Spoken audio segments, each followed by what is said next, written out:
If you want to know the secrets of existence and the true meaning of life, I can't help you.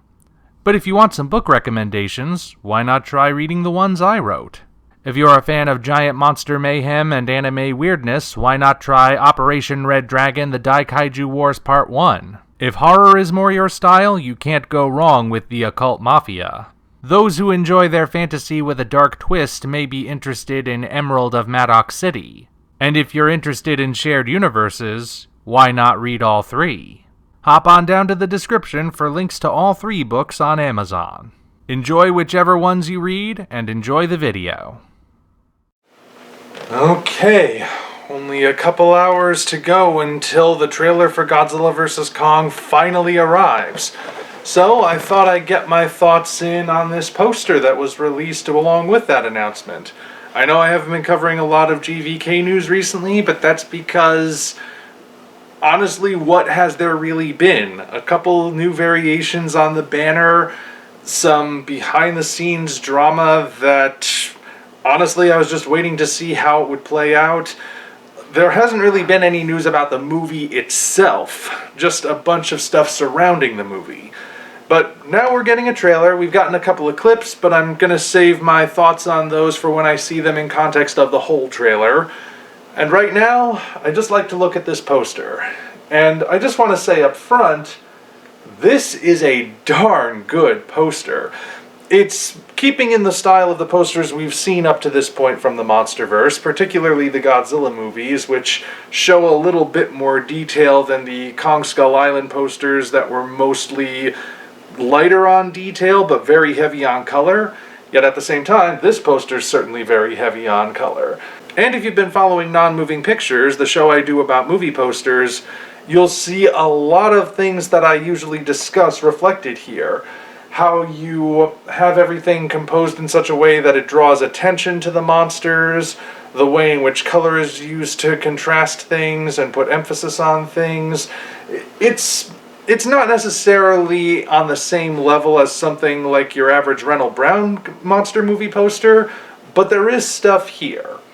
And yeah, I think this is a really good one. But what can we actually derive from it? What is it telling us? So, I've been looking, and there are actually multiple ways to interpret this, and by extension interpret which of these two monsters is going to be the antagonist. And again, at this point, we haven't seen the trailer. We don't know which one is going to be billed as the good guy versus the bad guy, or more accurately, perhaps the protagonist versus the antagonist. We just have the poster at this point, so what can it tell us? On the one hand, Godzilla is depicted in this poster as sort of an encroaching menace. We don't really see him in his entirety, certainly. We see his spines breaching the water, but there's still that sense that he is moving towards Kong with intent. And he is massive, and he is clearly not pleased with something. That puts forth the idea that Godzilla is the aggressor in this case, because Godzilla is moving with intent to attack Kong. That's how it would appear, at least. But on the other hand, we look at where Kong is. Kong is standing in a city that's being destroyed, and there are no other monsters in sight. So that brings to mind the question of, is Godzilla moving towards Kong just to attack Kong, or is he moving towards Kong because Kong is in fact the aggressor? Or, third option, maybe this is meant to show Kong and Godzilla somewhat equally, in that Kong is causing destruction, Godzilla is moving with the intent to attack Kong, so maybe it's not so clear-cut as one is clearly the protagonist and one is clearly the antagonist. Unless we look at the placement of their names. Now, as you can clearly see, the poster is divided in terms of color. The left side is blue, the right side is red. It's not like there's a hard line between them, but there is a very clear distinction between the two halves.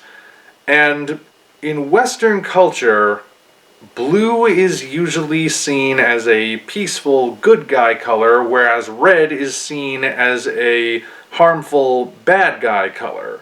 Blue is calm and tranquil, red is dangerous. And it's interesting that Godzilla's name is framed in blue, whereas Kong's name is framed in red. But then at the same time, we can also look at the inverse. These movies are heavily influenced by Japanese films, of course. Godzilla is originally a Japanese property. And in Japan, particularly in kabuki theater, those colors are kind of reversed. Red is the heroic color in kabuki theater, whereas blue and indigo and purple are more often the colors assigned to the villains. That's how the costumes work, at least. Red for the hero, indigo and its shades for the villain. So, which one do we go by?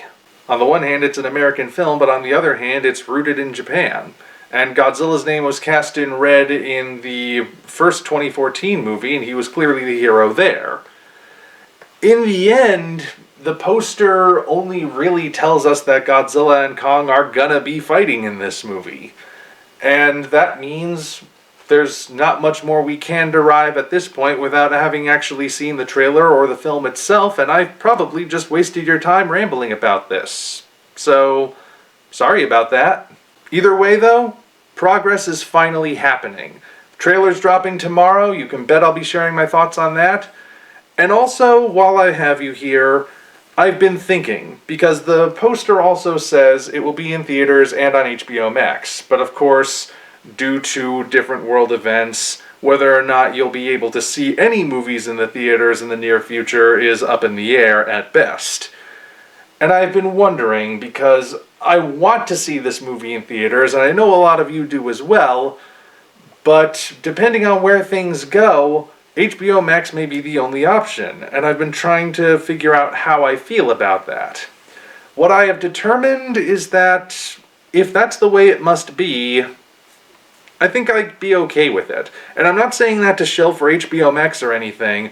I actually am not currently subscribed to HBO Max, so I have no vested interest in subscribing to them at all, other than to see this movie. But I've just realized that for most of my life, my first experience watching Godzilla movies has always been on the small screen. It's been either watching the movies in syndication, playing on like TMC's Monster Vision or AMC or something, back when they play classic movies uninterrupted without commercials, or renting them somehow on VHS back when that was the thing, or getting them on DVD. And if I had to see Godzilla vs. Kong for the first time in that capacity, it sure wouldn't be the same as seeing the movies we've seen up to this point in theaters, but it would be familiar all the same.